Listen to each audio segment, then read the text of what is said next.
Hey everyone, welcome to Locked On Lakers for Thursday. Brian Kamenetsky, Andy Kamenetsky. The Clippers have extended Ty Lue. Does that mean the Lakers are that much closer to hiring JJ Redick? That's next.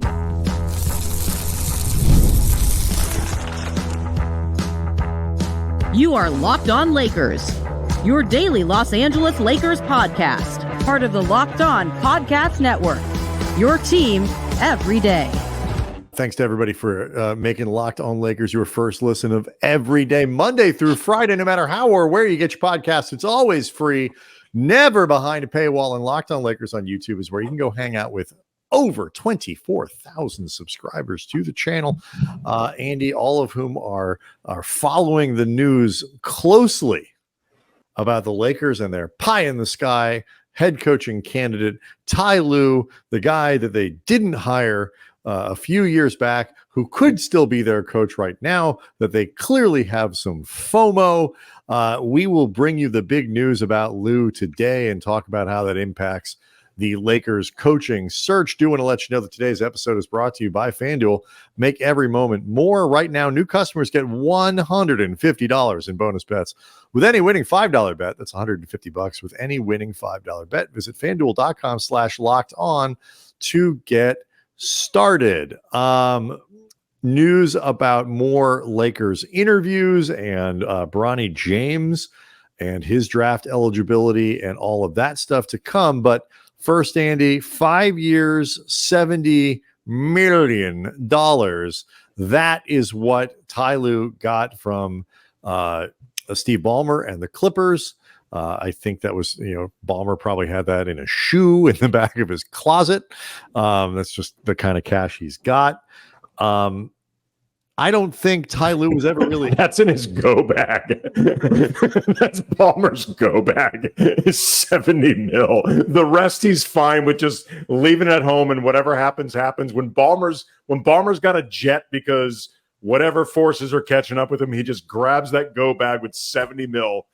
And by the way, the bag he can sell for probably another 20 mil. I think if I had that kind of cash, I would actually enjoy the process of storing away bags of stuff, burying things in different spots, just so in like my head, you could kind of have the fantasy of like, what if I need to make a get? What if I'm being chased by people and I got to go? Like, you could make yourself into a character from a movie because you have so much money. You can afford to bury, lose, and forget about probably anywhere from $200 to $500 million and have literally no impact on your life. I think that would be fun. I'm sure he's got full money belts somewhere around the house that he has no idea he ever left them there. Honey, where did I leave that $35 million? Under the couch, Steve. Which couch? The $35 million couch. The one made out of millions of dollars. Anyway, he's rich. The one made out of money belts. Right. Your money belt couch. He's a very rich man, and he is paying Ty Lue the money that Lue expects. Not that anybody, again, expected Lue to ever really hit the market, but this does seem to shut the door on that concept and push things closer to. And whether you're looking at reporting from Dave McMenamin at ESPN, from Chris Haynes at Bleacher Report, other people who have been following this closely, the consensus seems to be that they are kind of waiting around for JJ Redick. That is belied a little bit by some of the news, but anyway, like your reaction both to Lue getting that extension, but also some of the reports that it still is very much JJ Redick's gig. Well, I mean, the idea that Lue's extension or the timeline on that in any way played a role in, the Lakers still having not officially hired somebody, the idea that they would be waiting out this situation with Ty Lue and the Clippers just in case it fell apart and Ty Lue decided to quit rather than serve out the final part of his contract with the Still Clippers. wouldn't have gotten into the Lakers. They would have had to engineer some sort of trade because he would have been under contract with the Clippers. Well, but just let's say he decides to quit and the Clippers say it's not worth trying to figure this thing out. You know, you've done a great job. No hard feelings, blah, blah, blah. Godspeed. Right. And he's here, take one of our, here's a money belt. here's a complimentary money belt that we like to give out to all of our former coaches. It's not one of the good ones because you quit early, but you know, this one's got 8 million in it. Enjoy your money belt. But like, you get a money belt, and you get a money belt, and you get a money belt. I love the idea of Ballmer being like the Oprah of cash gifts, but the idea that they would be waiting at all for the unlikely to take place before they proceed. Like on one hand, that could be just the idea of ultimate due diligence. But then when you take into account that there are at least some reports that the Lakers were also waiting to see if for, I don't know, reasons, the Mavericks and Jason Kidd would part ways, even though he has them, you know, at the time, I believe they were in like the second round of the playoffs. Like there's no particular reason other than, I guess, maybe people are just all working in cahoots to get other guys extensions because Kidd got one. But the idea that you're waiting around for improbable things to happen, combined with the idea that the front runner, JJ Redick, is the one guy on the list who has quite literally never coached before, you know, it does reinforce the concerns I have about just process overall with the Lakers, an organization that seemingly cannot hire a coach to save their lives. Mm-hmm. And that goes beyond whatever I think about JJ Redick's potential or the idea that, you know, I understand why he could be appealing. I understand why they are, the word we always hear, infatuated with JJ Redick. But I would like to, if nothing else, start hearing more reports, you know, just start getting more of an insight into exactly what it is they are looking for, as opposed to what feels at times like they are just trying to cosplay due diligence as opposed to actually doing due diligence because they know specifically what it is they are looking for other than JJ Redick. So hold that thought for a second, because, you know, I found it really interesting that in Dan Wojcicki's report talking about James Borrego, we'll get to that in a second, he noted that this is a hire that Pelinka really wants to get right. I mean, for obvious reasons, but like beyond the, hey, it would be nice if the Lakers got a good coach. It's also the third time he's doing this. And since it's not like 2019. Right. It's not like he's been around that long. And, you know, you can say, and Dan pointed this out, on the one hand, you know, he hired Frank Vogel, who won a title. He hired Darvin Ham, who got to a conference finals. But it's also a very strange situation to be in, that you had a coach who took you to a finals and you had a coach who took you to a conference finals, and you're still on your third hire since. So to your point of like, what exactly is it? Infatuation. That's what they're looking for. I mean, JJ Redick is very handsome. And I think, you know, he's you know, it's like, you know, it's like for the same, I'm sure that's why the Rams signed Jimmy Garoppolo. I mean, it's good to have good looking people in your organization. It reflects well on you. But you mentioned Borrego, and you mentioned the concern that the Lakers are essentially cosplaying a search. They're projecting due diligence when they're really not. And Borrego interviewed on Wednesday, reportedly, multiple reports talking about that. And that gets to both, you could say, concerns about what you're talking about, or perhaps that the Lakers really are doing it. And so I want to break that down next. Locked on Lakers is brought to you by FanDuel. It is winner take all time in the NBA and in the NHL, and FanDuel is giving you a shot to bring home a big win of your own. Right now, new customers get $150 in bonus bets with any winning $5 bet. So just take the most obvious winner you can find, put $5 on it, boom, you win. There's $150 in bonus bets, and you can use those to bet on anything from spreads to money lines, player props, all sorts of different fun options. Visit FanDuel.com/lockedon and make sure every playoff shot counts for you. FanDuel, America's #1 sportsbook.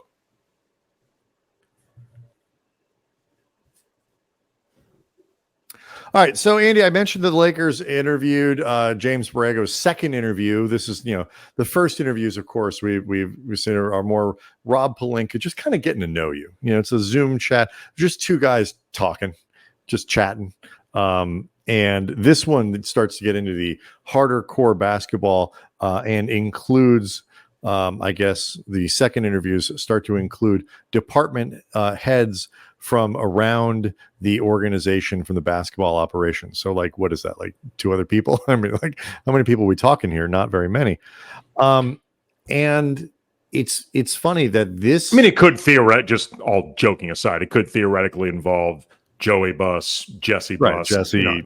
They could be expanding this thing out a little bit. There's just my point is if they invited everybody, it's still not that many people. Yeah. Which gets to a different issue with the Lakers front office. So you get that report that, it was a strong interview and Borrego acquitted himself well. And all of these things, which you would expect, he had managed to make Charlotte competitive for a season, which is not an easy thing to do. This report happens, and multiple reports indicate the Lakers are going to continue to interview people, David Adelman, Mike Nori, and all of that, and so on and so on.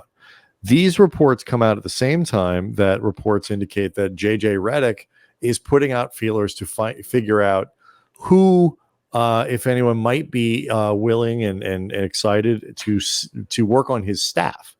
Names that, by the way, include James Borrego.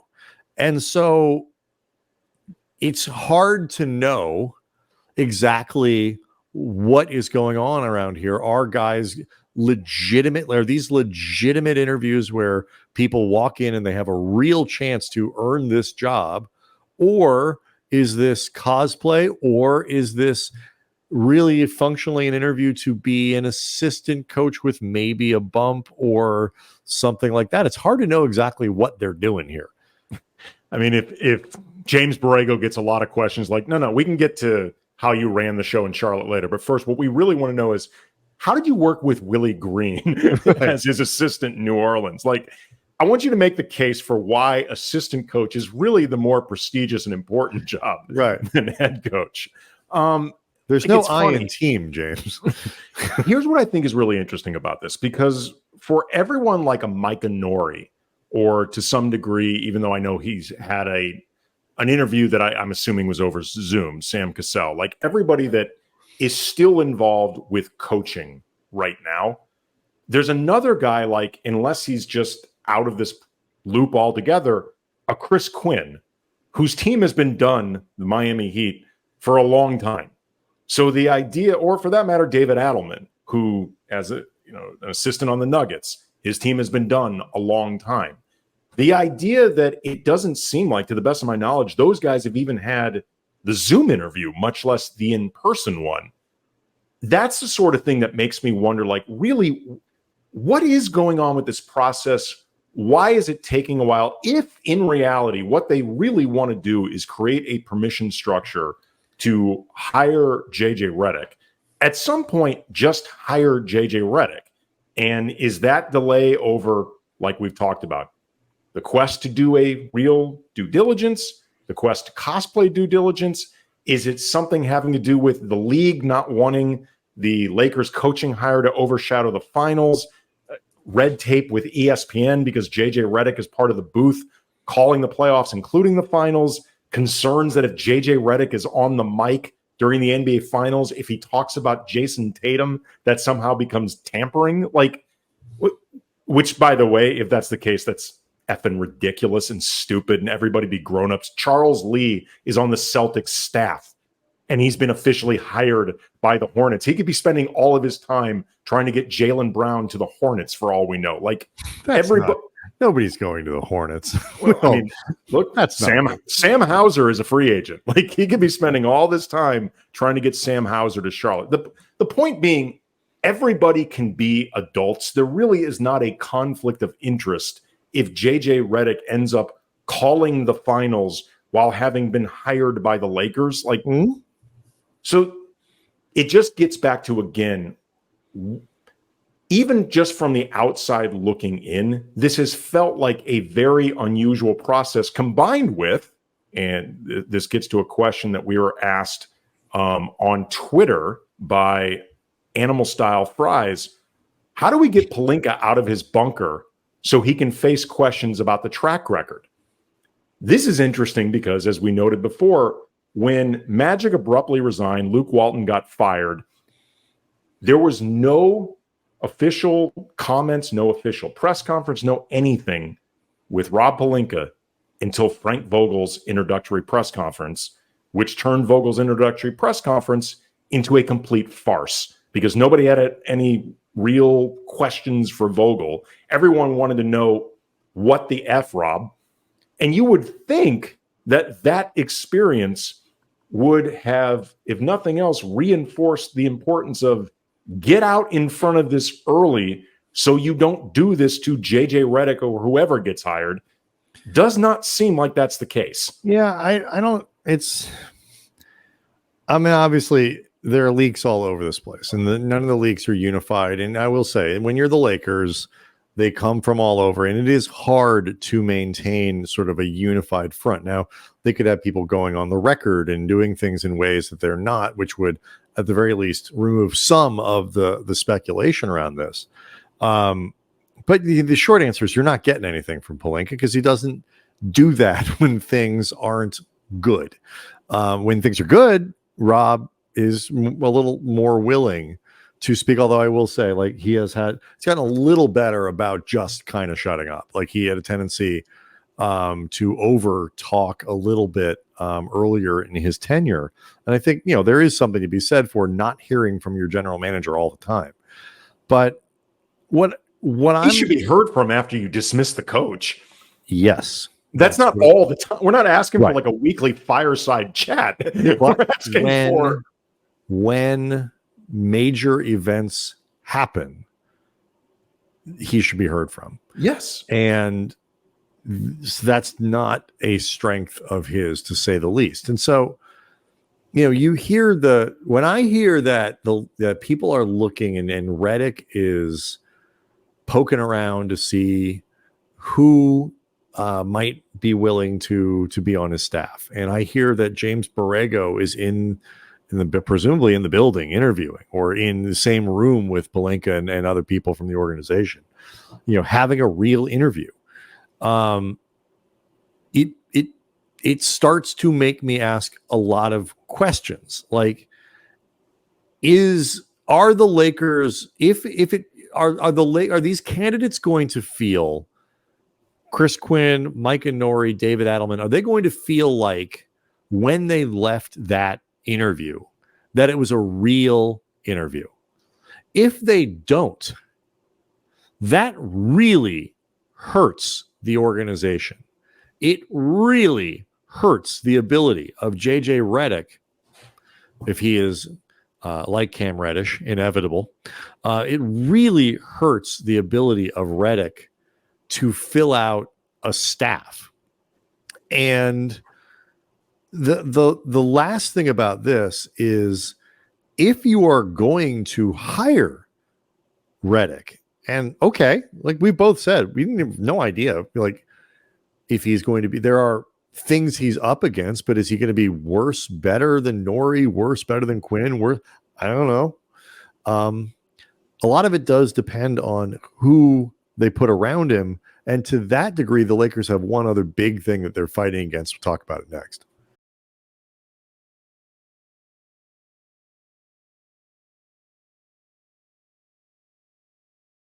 If you want to hire JJ Redick, Andy, the idea is you take a guy who's never been a coach on the professional level and you are going to surround him with high quality talent. You're going to get guys to leave situations that they're in and join this one to be with Red. If you're going to get James Borrego to leave New Orleans, if you're going to get Sam Cassell to leave, and there were reports the Lakers are interested in trying to bring Cassell over from Boston. Like all these play, like you're going to have to offer them something better than what they have. You can't say to Sam Cassell, come over here, you can join a championship roster. He's already on a team that is favored to win and will be definitely favored to win, go farther in the playoffs than the Lakers next year. Mike and Nori, David Adelman, both, if they stay where they are, will be on teams, coaching staffs that are favored to go farther than the Lakers next year. You could make the same argument for Chris Quinn in Miami. At the very least, I'm not saying it's not guaranteed, but I don't think that's the argument for Quinn. I think the argument for Quinn is you're part of one of the best organizations in the NBA, and you are considered, if you want to be a part of that organization, the guy most likely to take over for Eric Spoelstra at some point. Right. And that's what I was going to say. So even if you don't buy the idea that the Heat might be favored to be better than the Lakers next year, it's a wash, fine. Then the next thing is, but you're part of Eric Spoelstra's staff on one of the most well respected, with the most, with Pat Riley as your front office and all these other things. You got to offer them something, namely money, that's better than what they got. And the Lakers have a really bad track record of that. So I would need to see evidence that the Lakers not only are willing, that they're going to hire Redick, but they're going to open up the vault to pay some of these other guys. And until I do, I'm very skeptical about Redick. Yeah. And, you mentioned before the idea that you don't want to make these interviews with Sam Cassell, with James Borrego, with, assuming they ever end up in these face-to-face meetings, Adelman, Nori, whoever. You don't want to make them feel like essentially the non-racial version of the Rooney Rule in the NFL, where they're basically just something that you are doing because you have to go through these steps in order to satisfy the powers that be when you eventually make your hire, and the hire that you were very clearly dead set on. And on top of it, what you don't want to do is potentially insult these people by saying you entered the building with less of a chance than a guy that you have more experience than. Before we even began this interview process, you were already second. And look, maybe that is the case, and the Lakers may have rock solid reasons for feeling that way. I mean, they may have been doing intel on JJ Redick for 3 or 4 months, beyond the obvious he and LeBron doing the podcast thing. Like, they may have been really exploring this thing for a while. They may have been back channeling the hell out of it for a while. And if so, you know what? Good. That would actually make me feel better about this process. Yeah, for sure. But what you don't want to do is potentially insult other quality candidates who, by the way, down the road, maybe you do want to hire as your head coach, or just give the impression around the league that it's kind of a clown show all the time when it comes to this particular position. Well, you certainly can't do that, Andy. Like, you can't bring James Borrego into the building and, make him feel like he's not getting a real shot to get this job, and then turn around and be like, but do you want to be the assistant coach? Like, that's not a sales pitch. Can't do that. Well, it's also, too, again, it both speaks to bad process, but also it gets back to the thing, if this really is how it's happening, and to be clear, it may not be, it may be just sort of an unusually slow, seemingly unorthodox approach to this, because as much as there is no hurry for the Lakers doing this, it has felt like there's been an awful lot of not doing anything. Well, Woj, for example, on Wednesday, his report, is that the Lakers are in no hurry. I mean, the Wizards, to whatever degree the Wizards are competition for a head coach, did in fact remove the interim tag from Keefe on Wednesday. So, like, they former have Lakers assistant. Now. That's right. with Luke Walton, and so they have an assistant now, Part of the volleyball game, right? Not assistant, head coach, and like we have not heard yet much out of Cleveland, in their quest to replace JB Bickerstaff. So there are very few external pressures, at least in terms of competition, to get the Lakers to do this quickly. In fairness to them, they do have the ability to be very deliberate about this.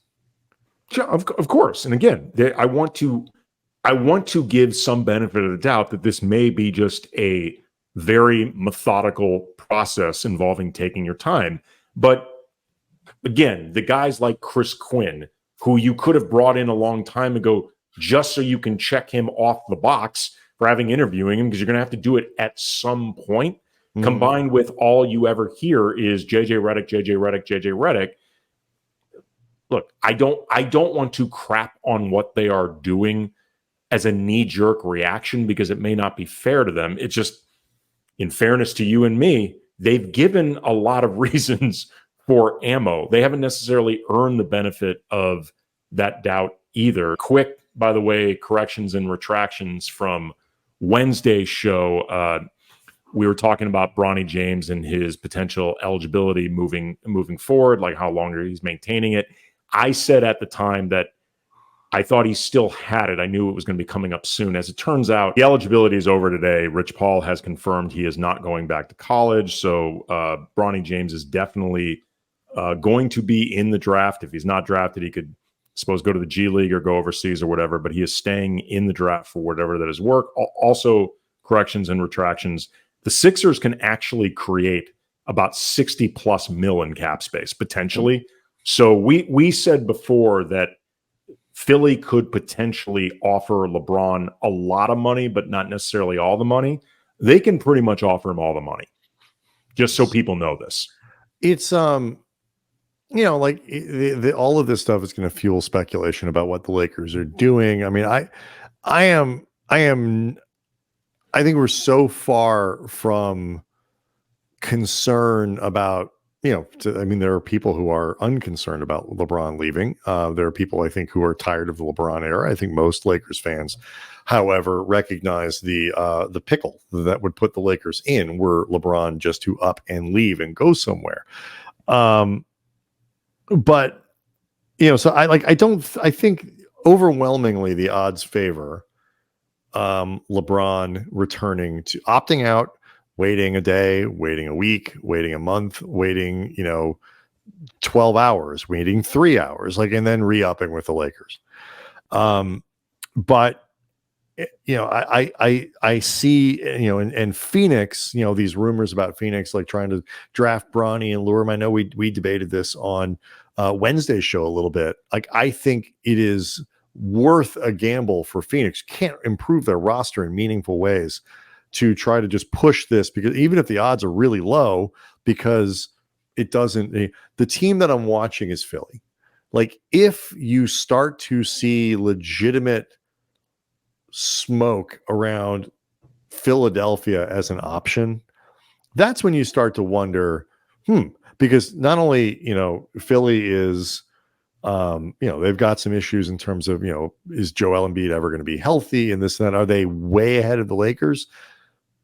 I mean, Maxi's obviously a younger star, but you're in the Eastern Conference. That's the biggest advantage. It's easier. Right. That's the biggest advantage is the conference, but it's also 3,000 miles away from his family and, all of these other things. So if that's the place with LeBron that I would go from dismissing the idea, no matter what the rumors are, no matter what the leaks are, or whatever, that he's going to do anything but opt out and re-sign for whatever he asks the Lakers to give him, into maybe at least entertaining the idea that there might be something else there.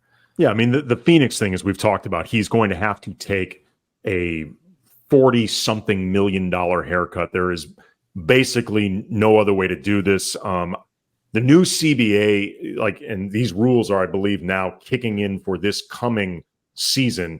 They're very complex, and I'm still studying up on understanding everything as well as I can. But from listening to other people talk about this, I think Phoenix's apron, the place where they're at with being so far over the cap and into the luxury tax, past the second apron, whatever, but also potentially the Lakers, where they are with their own situation, might actually prevent the Lakers and Suns from even making, say, a LeBron for Bradley Beal trade, which, side note, I don't think the Lakers would actually do, but no. I don't even know if that actually would be CBA legal if the Lakers resign themselves to the idea that Bradley Beal and his monstrous contract. If you are somebody out there who knows that, please feel free to leave. Right. I've been listening up, trying to read up on stuff. It's all very new and very complex. The way these different aprons work, they're very, very punitive. There's just a lot of rules too. But and I'm also bringing this up because I've seen a lot of YouTube comments talking about, like, could they try to trade for Kevin Durant? Could they, or whatever? Like, I don't actually think the Lakers are going.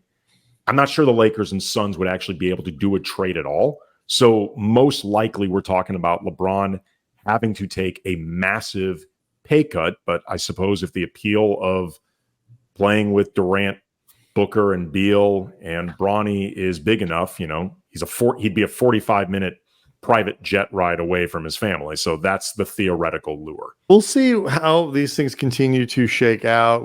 Sort of looking, I know a lot of Lakers fans are interested in the finals just because the Celtics are in it. And that means the Lakers have a rooting interest in whoever comes out of the West. So we'll take peeks at that as that gets solidified. But really keeping a close eye on this slow moving thing that is the Lakers coaching search. Locked On Lakers on YouTube is where you can go to hang out with over 24,000 subscribers. Please leave questions. Please leave comments. We will be using them liberally throughout the next month or so, especially as we get closer to the draft and a few more things get solidified. We will see everybody tomorrow.